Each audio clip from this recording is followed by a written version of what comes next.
কিছুক্ষণ আগে ফ্যাব্রিজো রোমানো যে পোস্টটা করলো, নেইমারের যুগটা শেষ, নেইমারের সময়টা শেষ, নেইমার ন্যাশনাল টিমের হয়ে আর কখনো ফুটবল খেলবে না, নেইমারের গল্পটাই যেন শেষ, এমনভাবে লিখলো ফ্যাব্রিজো রোমানোর ক্যাপশনটা। বুকের মধ্যে এমন একটা ধাক্কা লাগলো, সব কিছু জানা সত্ত্বেও আমরা জানি নেইমার ন্যাশনাল টিমের হয়ে আর কখনো খেলবে না, নেইমারকে আমরা আর কখনো হলুদ জার্সিতে দেখবো না। জার্সি জার্সি জার্সি, কত মানুষ, যে কত প্লেয়ার জার্সি পরলো, কত কে ন্যাশনাল ফ্ল্যাগকে তার কাঁধে করে বয়ে নিয়ে গেল, কিন্তু নেইমার সমগ্র একটা জেনারেশনকে যে স্বপ্ন দেখতে শিখাইলো, ইমাজিন করতে শিখাইলো, ইমাজিনেশন, হাউ টু ইমাজিন, বিরাট ব্যাপার, বিরাট ব্যাপার। নেইমার নেইমার কি আমাদের জন্য, নেইমার আমাদের জন্য কি, কেন নেইমারের সাথে আমাদের এত ভালোবাসা, কেন এত প্রেম? নেইমারের প্রত্যেকটা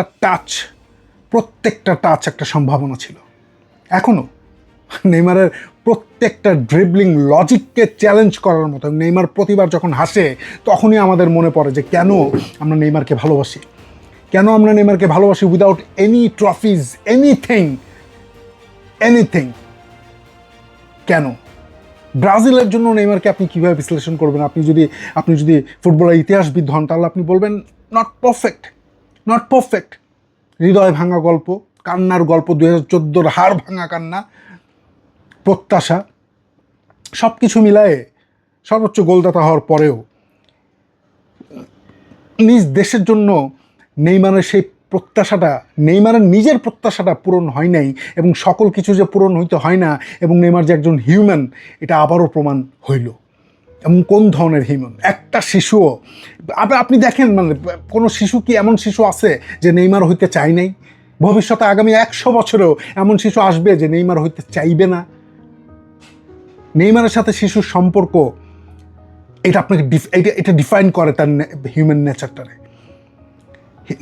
নেইমার ফুটবল, সাধারণ একটা লাথি মারার ফুটবল খেলাকে, একটা সাধারণ ফুটবল খেলাকে নিয়ে গেছে এমন একটা আর্টের পর্যায়ে, যেই আর্ট ফ্রেমের মধ্যেও বেঁধে থাকতে চায় না, উত্তাল ঘোড়ার মতো, স্বাধীন ঘোড়ার মতো ঘুরে বেড়াতে চাইলো। সেই আর্টের পাগল হইলাম আমরা, এবং যা ব্যাখ্যার অতীত, যেটা ব্যাখ্যা করা যায় না। আপনি কি দিয়ে ব্যাখ্যা করবেন নেইমারকে? যেই সব রাতে নেইমার 200 মিলিয়ন মানুষের স্বপ্নকে একা ক্যারি করছে, কাঁধে একা ক্যারি করছে 200 মিলিয়ন স্বপ্নকে, কিন্তু প্রত্যেকটা চ্যাপ্টারে নতুন করে ক্ষত দিছে, নতুন করে এক্সপেরিয়েন্স দিছে, নতুন করে আবার স্বপ্ন দিছে, আবার স্বপ্ন দেখতে শিখেছে। শেষ পর্যন্ত স্বপ্ন আমরা দেখে গেছি নেইমারের জন্য, এবং নেইমার আমাদেরকে শেখাইছে সেটা।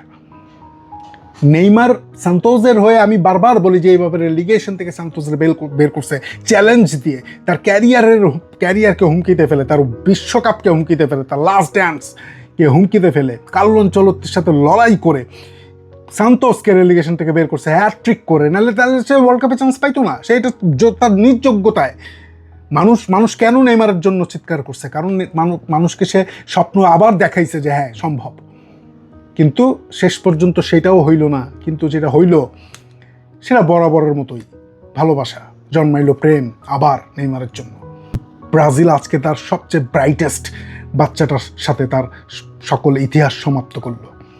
মিউজিক বাঁচতে থাকবে, কিন্তু ফুটবলের one of the greatest dancer এই স্টেজ ত্যাগ করছে। Thank you Neymar for everything, for not being so perfect, for being untouchable, and for being unforgettable. Neymar, তুমি ফুটবলে অমর হয়ে গেছো।